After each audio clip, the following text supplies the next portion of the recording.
All right, it remains to be seen exactly how things will play out after the passing of the GOP tax plan. Political analyst Wendy Patrick, Laura Fink join us with This Week in Politics. Ladies, good morning. Good morning, Shelley. Laura, Frankenstein?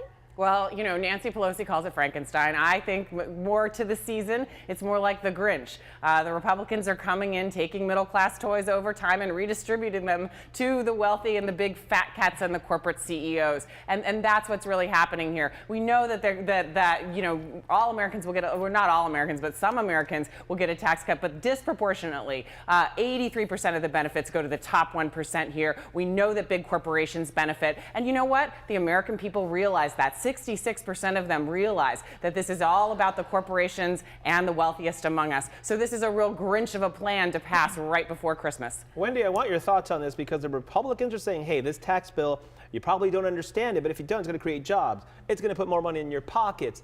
Who are we to believe? You know, most people aren't tax attorneys to be able to read this stack of papers about a tax code. Well, I think really, Raul, what they're going to do is they're basically at this point saying, show me the money. The proof will be in the paycheck. That is what the Republicans have been saying. You know, they're don't listen to us. Don't listen to Nancy Pelosi, who would give you Frankenstein for Christmas. I got to admit, she's been brushing up on her classical literature because remember Wednesday, she likened this bill to hurting Tiny Tim in A Christmas Carol. But basically, the Republicans are saying, believe what you see in your own paychecks instead of listening to the rhetoric on both sides. What they're going to have to battle, however, is the challenge that this provision will sunset. In other words, it's not going to be forever in terms of individual tax cuts, although it will be for corporations.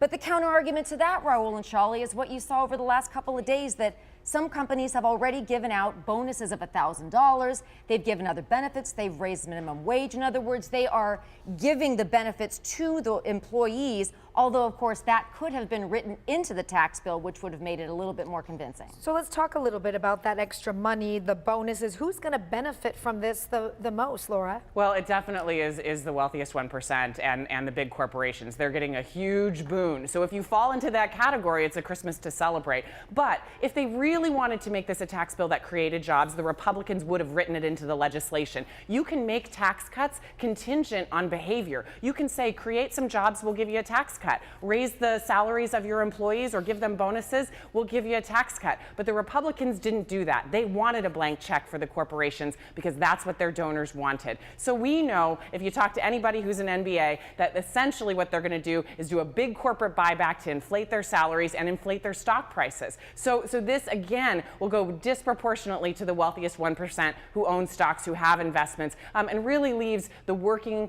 class behind. And we haven't even talked about health care, because with the elimination of the individual mandate, healthcare premiums are going to go up for the vast majority of Americans, and millions more will lose their health care. Real destructive bill, and pretty obvious what it's designed to do, which is to benefit the people at the top. But it's going to become the law of the land. So, Wendy, what's next?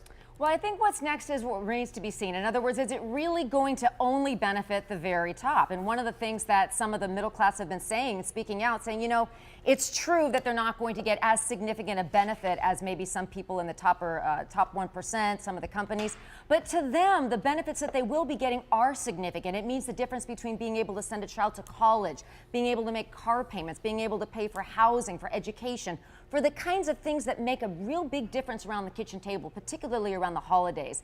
So while it's true there may be some disproportionate impact, that doesn't mean it's a bad deal for the middle class. And like I say, the proof's in the paycheck. This is also going to be a case of let's reevaluate it 6 months from now and see if, in fact, they've delivered on the promises they made, because that's what the Trump administration has always stood for, promises made or promises kept. All right, we'll see how it all plays out next year. Okay, it's time for final thoughts. We're going to put 30 seconds on the clock. Laura, you're up first. 30 seconds. Let's go. Well, it's not going to be a Merry Christmas for Grandma and Grandpa next year, because with the $1.5 trillion deficit that the Republicans are creating with this bill, they're going to have to look for spending cuts. So after creating this deficit, they're going to come for Medicare and Medicaid, and they're going to come for Social Security. And just watch for that, because that is going to impact our seniors and people who really need that the most. And it's been designed from the very beginning. The fix is in. With 6 seconds, that's a record Laura for me, I think. She yields her remaining time to Ms. Patrick. I'll take those 6 seconds. Okay, so 36 seconds 36. on the clock for Wendy Patrick. Go. This Christmas, I have a challenge for you. How about around the Christmas tree on Christmas morning, we focus on presents, not politics? I know that's what people are doing right now anyway, last-minute trips to the mall. But think about it. When it comes to the Christmas season, we are the same. We have the same goals and dreams and hopes for our kids. And if you have problem relatives coming for Christmas dinner, let's make a deal in advance. Let's focus on each other and not the political atmosphere in which we live. Have a Merry Christmas and Happy Holidays to all of you and yours. Well said. Wow, Look at that's pretty good. Oh, we're all I in the think holiday that's spirit. Wendy for the win, right there. Thank you so much, Laura, Wendy. Thank you both. Merry Christmas, Thank everybody. you. Merry Merry Christmas. We'll see you Bye, ladies. next time. Time now.